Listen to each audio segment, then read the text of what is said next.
Bom, meu nome é Antônio Marcos de Melo, mas o pessoal me conhece como Marcos, ou Marcos Melo, como eu coloco como nome artístico. Eu sou formado em música, trabalho com música, também trabalho com arte e educação. Eu nasci em Sorocaba e criado em Salto. Legal. Vim com 6 anos de idade para cá. Eu era bem deslocado, na verdade. O que me começou a me enturmar com pessoas foi o violão. Eu, estudando para tocar na igreja. Era violão popular.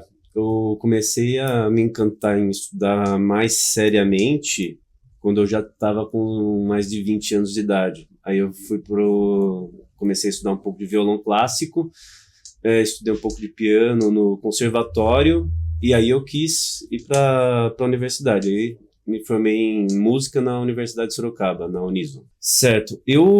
Na verdade, eu não tinha intenção nenhuma em trabalhar diretamente com música. Eu queria trabalhar na educação. Minha primeira opção era fazer faculdade de História. Mas naquele período conturbado, vamos descolar grana para fazer a faculdade, consegui, com o apoio das irmãs, das filhas de São José, ali do coleginho, elas me apoiaram para fazer a faculdade, e a que mais se aproximava com meus horários e tudo mais era a faculdade de música em Sorocaba. Aí elas, durante um ano, elas pagaram, foi um ano elas pagaram toda a minha faculdade. Depois eu comecei a dar aula e eu comecei a pagar. Vem desde cedo. Bom, de adolescente eu participava de grupos de jovens da igreja e a gente acaba desenvolvendo um protagonismo com relação aos jovens em si. E ter uma profissão que você consegue levar um pouco de conhecimento, um pouco de vivência para outros jovens, né? Para quem teve essa bagagem, né? Como eu, como o Juliano mesmo, é uma coisa que não é nem que a gente persegue isso, essas coisas vêm até a gente, né? A coisa, inconscientemente aparece o caminho da educação, do ensino. Eu era monitor de alunos no coleginho. Aí eu saí de lá direto para o estado, já pegando aula. Cara, a maior dificuldade como professor é que tem professores que têm dificuldades em N situações. Eu não gosto de papelada, burocracia. Eu gosto de planejamento de aulas, né, a parte criativa de gerar essas aulas e a parte prática, o contato com os alunos. Eu pedir, Marcos, faz essa prova, corrige essas provas. A minha avaliação é extremamente universal. Eu vejo como o aluno se desenvolveu em sala de aula e a minha nota é baseada nisso. Não fico focado em notas. Hoje em dia é mais comum. Quando eu comecei a dar aula, as pessoas não gostavam muito, não. Acho que a maior dificuldade era isso, essa transição entre os jovens professores que têm novas ideias com os professores mais antigos. Mas hoje, até os professores mais velhos, eles têm que se reciclar, ter essas novas ideias, acaba facilitando um pouco hoje. Mas até hoje eu não gosto muito de documentação. Assim que eu entrei no estado, me apareceram algumas oportunidades de trabalhar em escolas, algumas particulares. Eu não aceitei nenhuma, mas uma me chamou a atenção por conta da experiência, que foi o APAE. E aí eu fiquei 2 anos e meio como professor de música, especificamente de música do APAE. E lá é uma experiência que marcou na minha cabeça e nunca mais sai. Um aluno, ele não interagia com as minhas aulas. Eu colocava percussão para os alunos irem sentir o som do instrumento musical. Alguns até incomodavam, porque é um som muito alto, né? Uma bateria que tinha lá na sala de aula. E esse aluno, ele era apático. Até que fala, não, mas ele não ouve. A audição dele é 0. Ele tem um aparelho. Vocês mandam um menino sem um aparelho para aula de música? Aí a gente foi lá. E eu peguei um violão, que a história do violão também é bem interessante, que era um violão que o Daniel que doou esse violão para o APAE. Aí eu peguei esse violão, um violão com um som lindo. Falei assim, então esse menino vai escutar uma música agora. Ele vai escutar alguém tocar um instrumento agora. Colocamos o aparelho auditivo nele, E ele, ele não consegue falar, com múltiplas deficiências, ele colocou o aparelho, eu toquei, ele parou tudo que estava incomodando ele focou.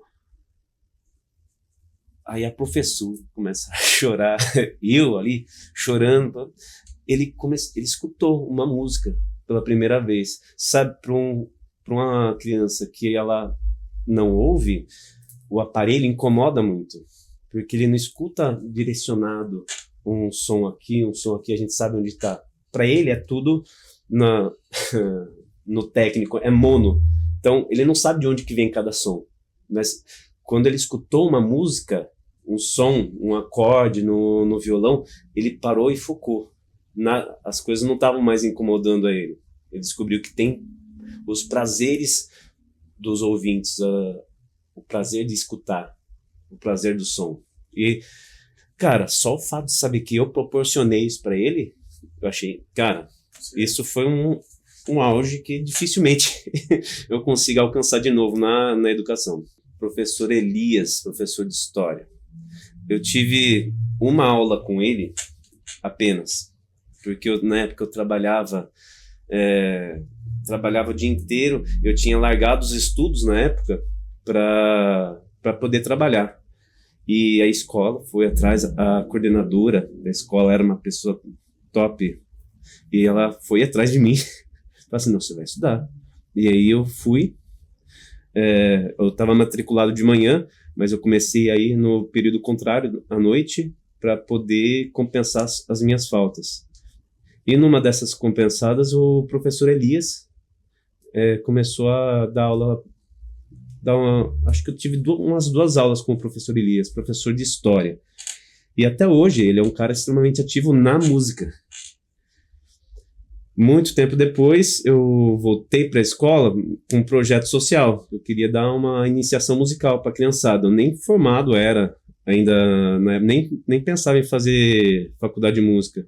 Mas aí eu voltei o contato com o professor Elias, comecei a fazer alguns trabalhos com ele ali no Paula Santos, né? Até deveria voltar a fazer mais trabalhos com ele. O cara está fazendo umas coisas bem legais por aí ainda. Hoje eu estou mais trabalhando com música propriamente dito, fazendo shows à noite. Tenho o meu canal no Instagram, que eu mostro um pouco dos instrumentos que eu tenho, são instrumentos diferentes. Eu modifico um pouco as guitarras, os violões que eu tenho são diferentes. Que eu adapto para o meu uso. Então ele tem que ser prático para mim. Não adianta só ter um violão e tocar. Para tocar na noite, para ter um som específico que eu quero. Principalmente na questão financeira. Não dá para a gente ter um violão de 15 mil reais para tocar na noite e ganhar uma merreca lá. Uma coisa não paga a outra. Mas realmente eu gosto dessa coisa de mexer com os instrumentos, modificar eles. Aí eu mostro no Instagram um pouquinho dos instrumentos que eu tenho, o som deles também. Aqui, Marcos N. Jaspe. Estou fazendo isso para tentar dar uma divulgada mesmo. A galera que tem interesse em instrumento musical, em adquirir e aprender, pelo menos eles acabam tendo um contato com algo que não seja trivial, um instrumento convencional. Eles veem que pode ter mais do que só um instrumento que você vai comprar na loja e acabou. Você vai ter uma coisa sua, você pode ter. Hoje eu não estou com escola. Não. Hoje eu tenho uma sala de aula que eu dou aulas de violão, guitarra e voz e tocando na noite. Ainda continuo como professor ainda. Cara, hoje, assim, eu acho muito difícil lidar com a hierarquia do Estado para a educação, especificamente. Mas eu descobri coisas que eu gosto na área de educação. E às vezes não vale a pena você ficar lutando com algo que às vezes não é o seu ponto forte. Eu gosto muito do planejamento das aulas. Eu tenho uma vontade ainda no futuro de trabalhar apenas montando essas aulas, talvez escrever alguns livros específicos para música na arte e educação do Estado. Uma vez que um componente curricular que já está incluso, só que eu não vejo muita qualidade nesse quesito. Tem a questão de artes visuais, eu acho incrível. A de teatro, eu acho muito bom, mas o conhecimento de dança não acho muito bom. E o conhecimento musical também não acho muito bom no estado. Pode melhorar, e é nessa que eu acho que eu tenho mais a acrescentar. Tem uma coisa que nunca sai do meu caminho, que é uma coisa que me incomoda muito. O estado, ele tem mais de 70% dos seus professores, eles não são concursados ao que se espera da educação, né? Quando você pensa num professor, você imagina, o cara estudou, ele passou no concurso público, entrou e é esse que vai dar aula para o meu filho, mas não é. O cara, ele é formado e ele tenta a sorte ali contratual, e deu o contrato dele, ele vai para o final da fila para poder achar uma outra escola. Foi o que aconteceu esse ano aqui comigo. Eu não tinha interesse de ir nas escolas que sobraram para mim, porque eram muito distantes. Então, eu decidi abandonar momentaneamente o estado para trabalhar mais essa minha parte artística mesmo. Esse ano aqui eu estou focando mais nisso, só que eu não estou lá porque eles fazem um jogo, uma dança das cadeiras com os professores que eu acho injusto. O professor, ele não tem segurança com o seu trabalho, né? Então eu penso assim, né? Ou você dá uma certa estabilidade mesmo para o professor que é contratual, ou você abre concurso em larga escala para deixar com que esses professores sejam professores concursados. Mas concurso público não é uma vantagem para o governo, né?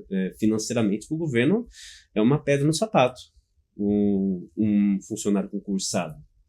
Mas professor é muito difícil. Eu fui me formando em momentos muito ruins. Quando eu me formei, tinha acabado de acontecer um concurso público do estado. Alguns dos meus colegas fizeram esse concurso, passaram. Tá, você é concursado? Concursado é excelente como professor. Você tem uma estabilidade, você tem segurança. Então, mas quem não é concursado, quem trabalha com contrato no estado, é difícil. Às vezes é melhor mesmo pegar uma escola particular. E se você for mandado embora, você sabe, por N motivos, sabe? Você não está rendendo, ou as pessoas estão criticando a forma como você está dando aula e você não consegue se moldar àquela situação que eles estão exigindo de você, você já sabe, você já se prepara. No estado, não. Você sabe que vai ter um momento de perrengue que você vai passar. E aí você... por exemplo, eu me preparei para isso. No ano passado guardei uma grana, deixei tudo separado porque eu sabia que ia dar nisso. E hoje estou trabalhando com alguns eventos, produzindo e executando apresentações e as aulas particulares. Eu acho que assim, as escolas particulares elas vão melhorando a cada dia mais e o Estado ele tenta atrapalhar um pouco. Vem muitas ideias de políticos, só que nenhuma ideia ela é colocada em um tempo hábil para a gente ver os resultados daquilo ali acontecer.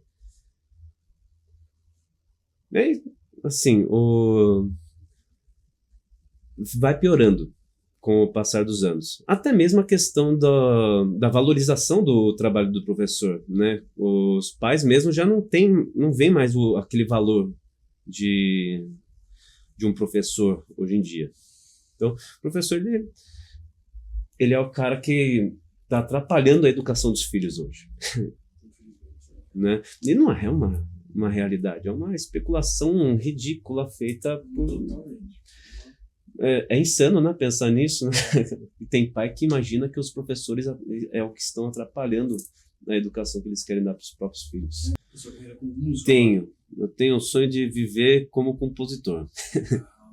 É uma vida tranquila, criativa, e eu deixo as pessoas que querem fama conseguirem ela. Eu só não tenho os recursos, mas eu adoro produzir. Eu tenho uma interface de áudio que eu gravo algumas coisas, mas eu não tenho ainda expertise de editar perfeitamente sozinho em casa, mas tô chegando lá. Primeiramente, não só a questão do final, não ao final, ao percurso. Ninguém vai conseguir o domínio completo do conhecimento musical. Mas o percurso, se você encontrar felicidade, se você encontrar algo bom, se você está curtindo estudar o instrumento musical, você vai chegar longe, porque você vai fazer isso o resto da sua vida. Não só com música, mas música é uma coisa que você vai começar cedo e nunca vai parar de estudar. Então é para quem gosta de estudar. Se você é esse cara, vai em frente. Encontre um professor. Na internet você não vai conseguir. Na internet tem muita informação em forma de um baralho.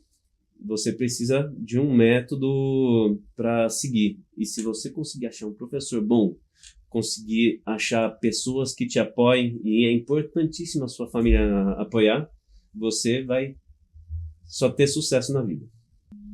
Eu comentei que a família é importante. A minha família, ela não apoiava muito, né? A minha família tinha um músico, que era o meu avô, mas eu não conheci.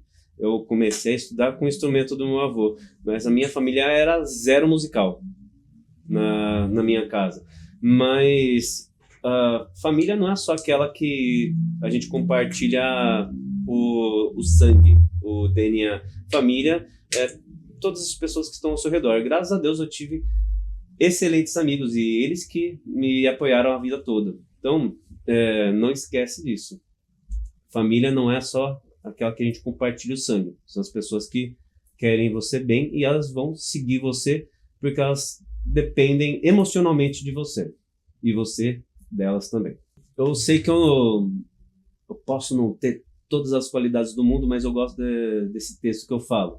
Eu sei muito bem escolher os meus amigos. E, para tanto, eles estão do meu lado até hoje.